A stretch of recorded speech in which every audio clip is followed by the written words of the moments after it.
Vitualis, the chess noob, learning and having fun with chess. Today I'm going to talk about a game I played during lunchtime on my lunch break at work.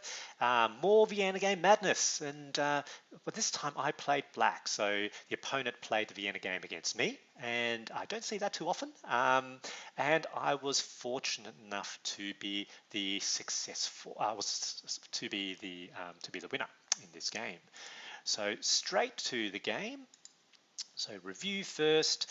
I did okay. I did okay, I think. No blunders. Computer reckons 2 great moves, whatever that means. Accuracy, 81.4%.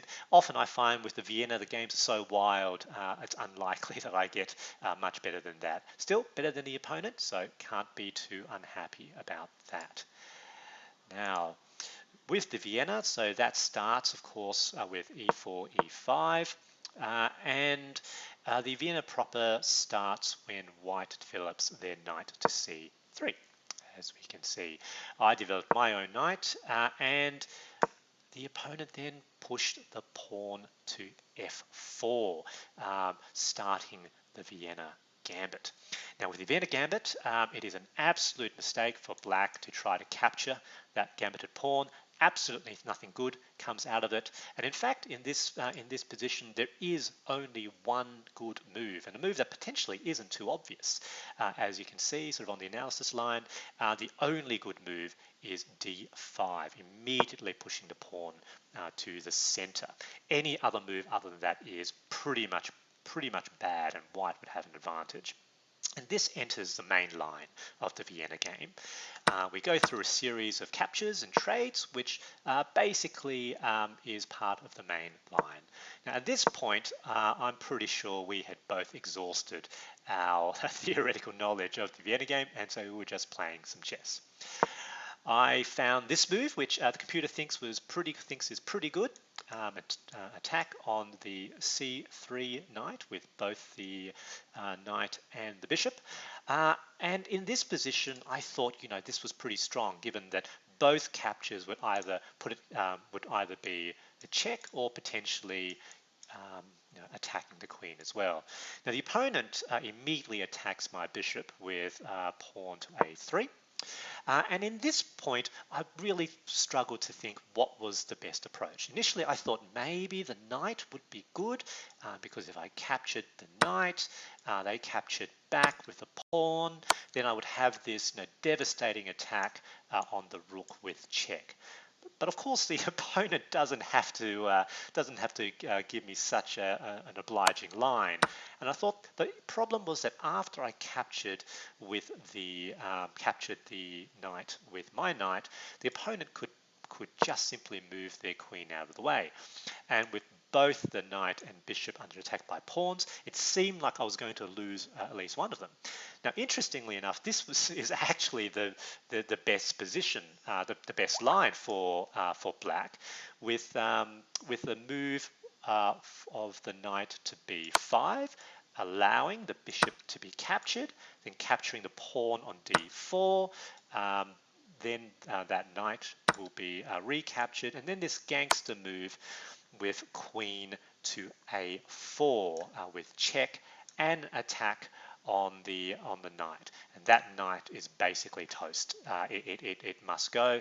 My understanding here is that potentially the best move for white, at least on sort of the stockfish analysis, is queen to block, captures. That knight is now no longer defended, and at the end of that series of trades, black is still ahead on material, but in a much better position. Now, white having doubled pawns on both the B and G files, not good. I did not see that line. I doubt I will see a line like that again in the future. So in this situation where the bishop was under attack by that pawn on a3, I decided to capture the knight on c3 with the bishop. Captures. I wasn't too unhappy with that. Maybe captured with tempo, though I was forced, of course, to retreat. decided to potentially have a discovered attack on the queen, and my thinking was that knight could potentially drop into g3, forking the rook and the bishop, simultaneously having an attack on the queen. The queen would not be able to take the bishop, given the rook would defend the bishop. I thought I was pretty clever there. But the opponent simply moved the queen, so that practically negated that attack. I was worried about that pawn. Apparently the computer thinks that castles was the best move here, but the thought of having the queen in that position, that worried me. So I defended it with the rook. Opponent develops a bishop. And I decided to go chasing the queen. And after I made this move, I sort of recognized that this was probably not a good move, because potentially this bishop is of course exposed and it isn't defended. I was thinking with the move that maybe there was some way I could trap the queen, but I couldn't quite see how that was going to happen. Opponent simply moves the queen out of the way, and at this point I felt I was in trouble. Rook was under attack, bishop was under attack. Again, it felt like I was going to lose one of them. I thought I would delay the agony by moving the knight to this position to attack the queen again.